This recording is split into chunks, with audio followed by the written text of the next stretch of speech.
ఎందుకో ఈ కథ చివరిలో మీకే అర్థమవుతుంది.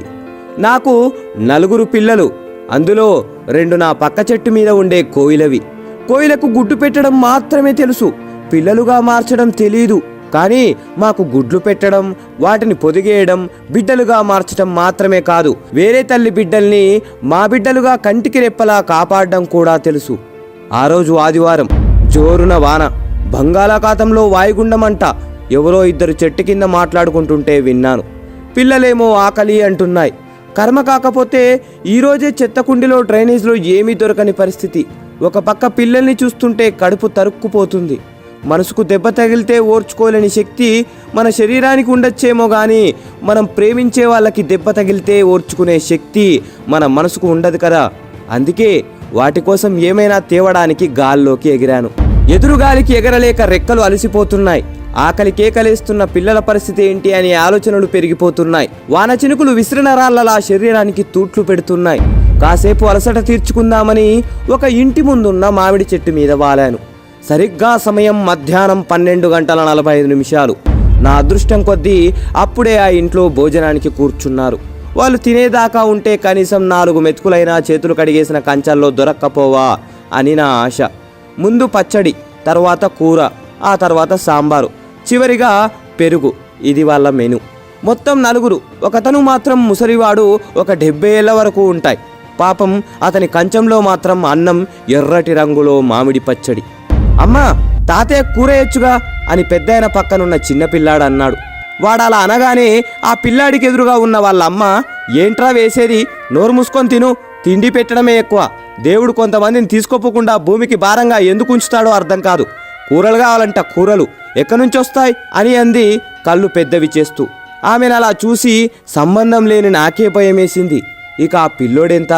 అక్కడ అంతా జరుగుతున్నా ఆ పిల్లాడి నాన్న మాత్రం ఏమీ పట్టనట్టు, ఏవే ఇంకొంచెం సాంబారు పోయి అని పోయించుకొని తింటున్నాడు.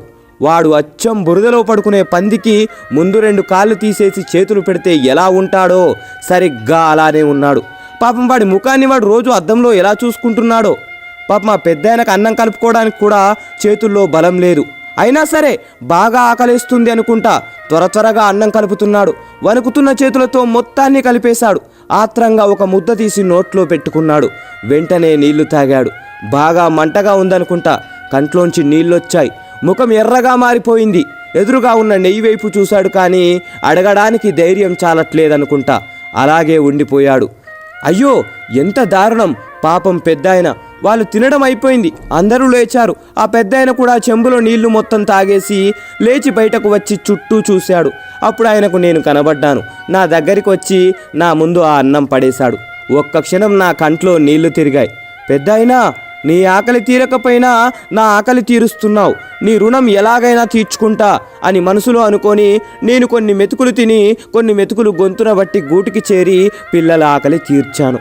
సరిగ్గా 26 రోజుల తర్వాత అనుకుంటా ఎప్పటిలాగే వేట కోసం ఏటి మీదుగా వెళ్తున్నా ఏటి ఒడ్డున ఎవరికో పిండం పెడుతున్నారు. కాసంత తినడానికి ఏమైనా దొరక్కపోదా అని అక్కడ వాలాను. ఎదురుగా ఉన్న ఫోటోను చూసి ఆశ్చర్యపోయాను. అది నా పిల్లలు ఆకలితో ఉన్నప్పుడు అన్నం పెట్టిన పెద్దాయనది. ఒక్క క్షణం గుండె బరువెక్కింది. విచారంతో రెక్కలు దిగజారిపోయాయి.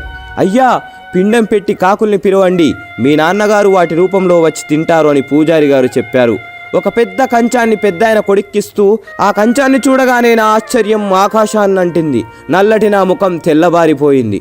ఎందుకంటే ఆ కంచంలో పంచభక్ష పరమాన్నాలు ఉన్నాయి. ఓర్ని మనుషులు, మీరేం మనుషులురా బాబు! బ్రతికినంతకాలం బ్రతకడానికి పెట్టకుండా చచ్చిన తర్వాత బ్రతికించడం కోసం పెడుతున్నారా? పోవడం కోసం కోరికలు కోరుకొని కాకి రూపంలో రావడానికి పూజలు చేస్తున్నారా? బ్రతికినంతకాలం రాబందుల్లా పిక్కు తిని విసిరేసింది తినడానికి కాకుల్ని పిలుస్తున్నారా? ప్రాణమున్నంతకాలం పెద్దైన కప్పుకోవడానికి కండువా కూడా ఇవ్వకుండా పోయాక కట్టుకోవడానికి పట్టుపంచ పెట్టారా? ఏం మనుషులరా బాబు! పాపం ముసలాయన్ని బ్రతికినంతకాలం దినదినం గండంగా బ్రతికేలా చేసి ఇప్పుడు ఏమీ తెలియని అమాయకుల్లా ఫోటోకి దండం పెడుతున్నాడు. అసలు వీణ్ణి నా ముక్కుతో పొడిచి చంపాలి. ఎరా ఎదవా, ఇంటి చెట్టు మీద వాలితే ఈసడించుకున్న కాకిలో ఈరోజు మీ నాన్నని చూసుకుంటున్నావా? కొంచెం కూడా సిగ్గనిపించడం లేదా? ఎంగిలి మెతుకులు వేయడం కూడా అనవసరం అనుకున్న కాకి పరమాన్నం తినడానికి కావలసి వచ్చిందా? అలా మనసులో వాడిని తిడుతున్నప్పుడు నా ఆవేశం కట్టలు తెంచుకుంది. వెంటనే గాల్లోకి ఎగిరాను. చుట్టూ ఉన్న నా కాకుల స్నేహితుల దగ్గరికి వెళ్ళి జరిగిందంతా చెప్పి ఆ పిండాన్ని ఎవరూ తినొద్దని చెప్పాను. అందరూ సరే అన్నారు. గంట 2 గంటలు అలా గంటలు గడుస్తూనే ఉన్నాయి. పిండం తినడానికి ఒక్క కాకి కూడా రావట్లేదు. చుట్టూ ఉన్న జనాల్లో అనుమానం మొదలైంది. బ్రతికినంత కాలం ఆయన్ని బాగా చూసుకోలేదేమో, అందుకే ఇప్పుడు తినడానికి రావట్లేదు అని ఒకడు, ఉన్నన్ని రోజులు బాధ పెట్టుంటారు అందుకే ఆయన రావట్లేదని ఇంకొకరు, నేను రోజు చూసేవాడిని అన్నం కూడా సరిగ్గా పెట్టేవాళ్ళు కాదు అందుకే ఇప్పుడు రావట్లేదని మరొకరు మాట్లాడుకోవడం మొదలు పెట్టారు. అవి విని ఫోటో ముందు కూర్చున్న ముసలాయన కొడుక్కి తల తీసేసినట్టయింది. అలా ఉండిపోయాడు. కనీసం తన బాధ చెప్పుకోలేని పరిస్థితి. పరువు పోయినట్టు, ఏదో కోల్పోయినట్టు, బ్రతికున్నా చచ్చిపోయినట్టు అనిపిస్తుంది అతనికి. నా బిడ్డల ఆకలి తీర్చినందుకు ఆ పెద్దాయన రుణం ఇలా తీర్చుకున్నాను. ఈరోజు ఒక మంచి పని చేశా అనిపించి గర్వంగా గాల్లోకి ఎగిరాను. మనిషి వింటున్నావా? నీకే చెప్పేది. సెంటు పీలిస్తే మంచి వాసన వస్తుందని, తాగితే బలం వస్తుందనుకోవడం అమాయకత్వం. అలాగే డబ్బు అవసరం తీర్చే వస్తువులను ఇచ్చిందని ప్రేమించే మనిషిని కూడా ఇస్తుందనుకోవడం మూర్ఖత్వం. అయినా ప్రేమ ఇవ్వడానికి మనకు లేనప్పుడు ప్రేమను తీసుకోవడానికి హక్కెలా పొందుతావు? ఒక మనిషి గొప్పతనాన్ని అతను చేసిన పనులను బట్టో మంచిని బట్టో కాకుండా అతనుకున్న డబ్బును బట్టి నిర్ణయించే సమాజంలో బతుకుతున్నావు మనిషి. త్వరగా బయటపడు. చివరి మాట, కొన్ని కాకులు శరీరం నలుపవచ్చు కానీ మనసు మాత్రం తెలుపు.